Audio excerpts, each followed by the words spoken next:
ہجرت کو 19 مہینے گزرے تھے. رمضان المبارک کی 10 یا 12 تاریخ تھی. نبی پاک مدینہ منورہ سے روانہ ہونے کے لیے تیاری کرتے ہیں. لشکر کی تعداد میں 313. کتنے؟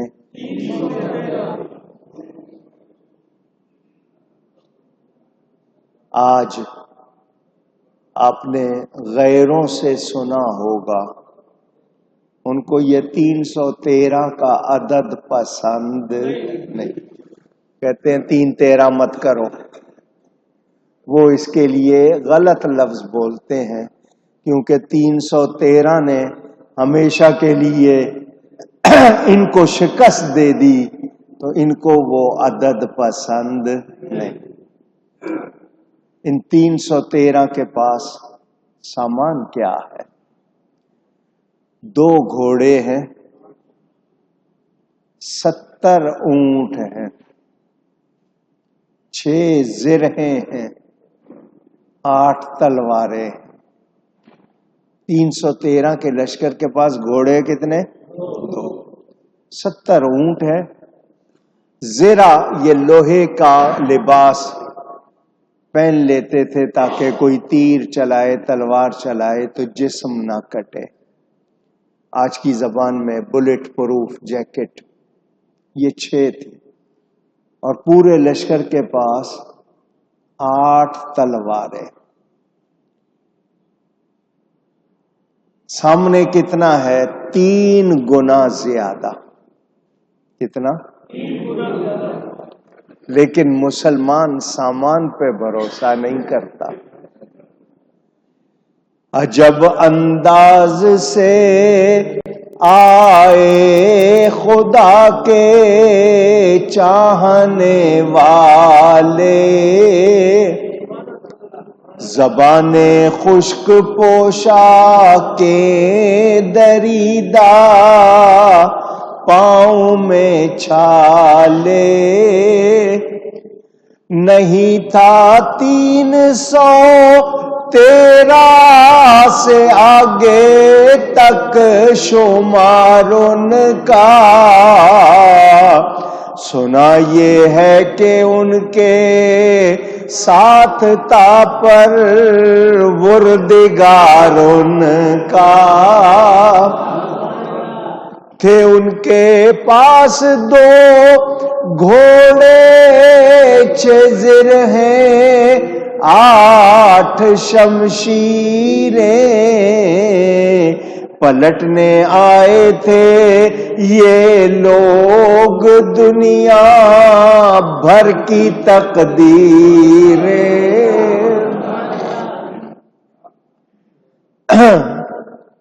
رمضان کا مہینہ ہے، موسم کی سختی اپنی طرف.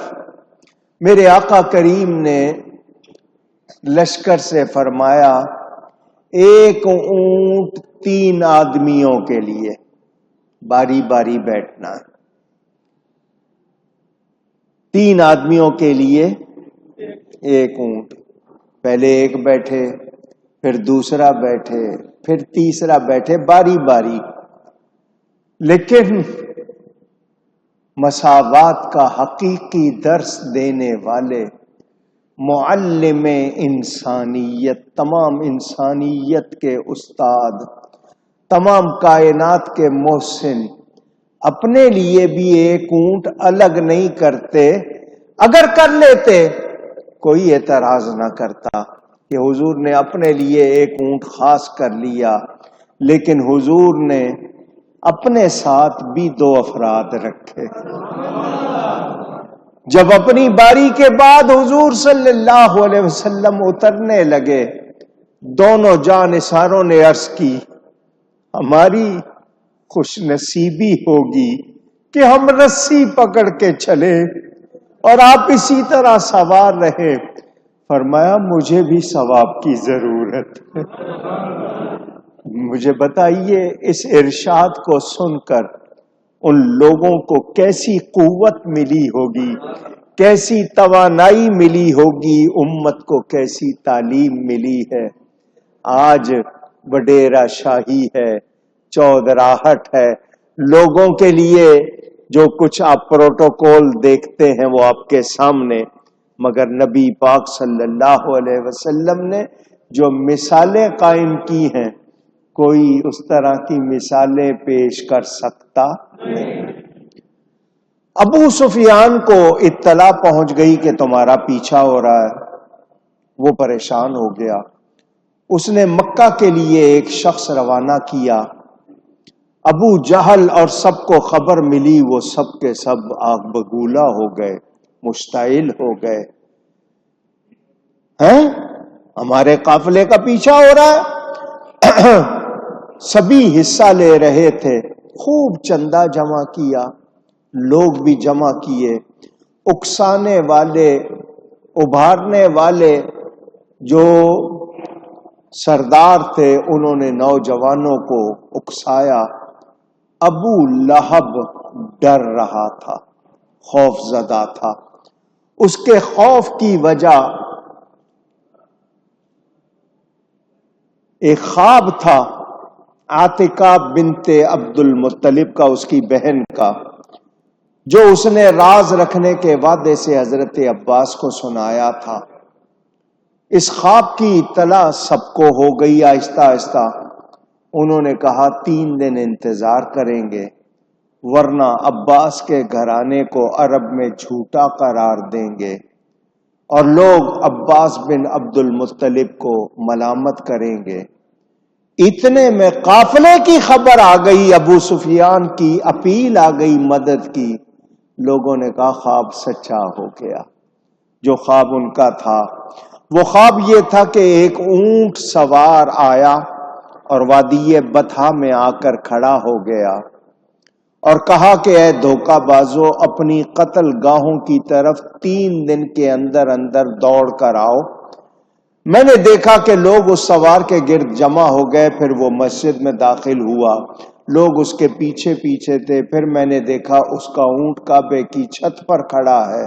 اس سوار نے پھر وہی نعرہ بلند کیا، پھر میں نے اس اونٹ کو جبل ابی قبیس نامی پہاڑ پر کھڑا دیکھا، وہاں بھی وہی نعرہ اس نے لگایا اور ایک بھاری چٹان کو نیچے لڑکا دیا۔ اس چٹان کے نیچے ہی آتے وہ پھٹی اور مکہ کا ہر گھر اس سے ٹکرا کر گر گیا۔ یہ تھا خواب۔ جب ابو سفیان کی خبر آئی لوگوں نے کہا کہ واقعی ہم پر حملہ ہونے والا ہے اور ہمیں تیاری کرنی ہے۔ امیہ بن خلف یہ مکہ کا رئیس اعظم تھا۔ آپ کو شاید اس کا نام معلوم ہو، یہ وہ شخص ہے جس نے حضرت بلال حبشی رضی اللہ تعالی عنہ پر ظلم کے پہاڑ توڑے تھے۔ اس نے جنگ میں شرکت نہ کرنے کا فیصلہ کیا۔ وہ بھی اس خواب سے خوف زدہ تھا، لیکن ابو جہل نے بعد میں اس کو شرم دلائی، اس کو مجبور کیا تو وہ تیار ہو گیا۔ امیہ، عتبہ، شیبہ، زمعہ، عمیر، حکیم بن حزام، یہ جو بڑے بڑے تھے لوگ، یہ حبل نامی بت کے پاس جمع ہوئے اور فال نکالی تو فال میں یہی آیا کہ تم لوگ مت جاؤ، انکار آیا۔ لیکن ابو جہل کو مجبور کر دیا گیا تھا۔ لوگوں نے کہا تم اپنی قتل گاہ کی طرف جا رہے ہو، ارادہ چھوڑ دو، لیکن وہ اس خیال میں تھا کہ جنگ کی نوبت ہی نہیں آئے گی، مسلمانوں کے پاس ہے کیا، ہم لوگ تو اتنا کچھ رکھتے ہیں، ان کے پلے کچھ نہیں ہے۔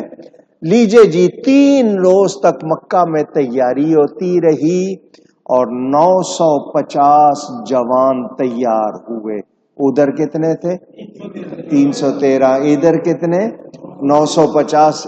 ان کے پاس 100 گھوڑے، ان کے پاس کتنے؟ 2، ان کے پاس 100۔ زرہ پوش ان کے پاس زرہ تھی 6، ان کے پاس 100۔ اور پیادے جتنے تھے 100 سوار تھے اور جتنے پیادے تھے ان کے پاس بھی زرہیں تھی، 600 اونٹ تھے۔ کتنے؟ 600 اونٹ تھے ان کے پاس. صائب بن یزید اس کو جھنڈا دیا گیا. ابو جہل نے اس کو یہ جھنڈا اٹھایا جس کو آپ علمدار کہتے ہیں، علم بردار کہتے ہیں. آپ کو سن کر کیسا لگے گا؟ آج وہ شخص کافروں کی طرف سے مسلمانوں کے خلاف جھنڈا اٹھا رہا ہے. اس کی 5ویں پشت میں امام شافعی پیدا ہو رہے ہیں. اللہ جس سے چاہے جیسے چاہے کام لیتا ہے. رقص کرنے والی عورتیں ساتھ تھیں جو گیت گا کر ناچ کر جوش دلاتی تھیں کہ میرے نغمے تمہارے لیے ہیں. یہ اس طرح کی باتیں. اللہ تعالی نے ان لوگوں کے غرور و تکبر کا ذکر کیا. سورہ انفال کی آیت نمبر 47-47 میں دیکھ لینا. وَلَا تَكُونُوا كَالَّذِينَ خَرَجُوا مِن دِيَارِهِمْ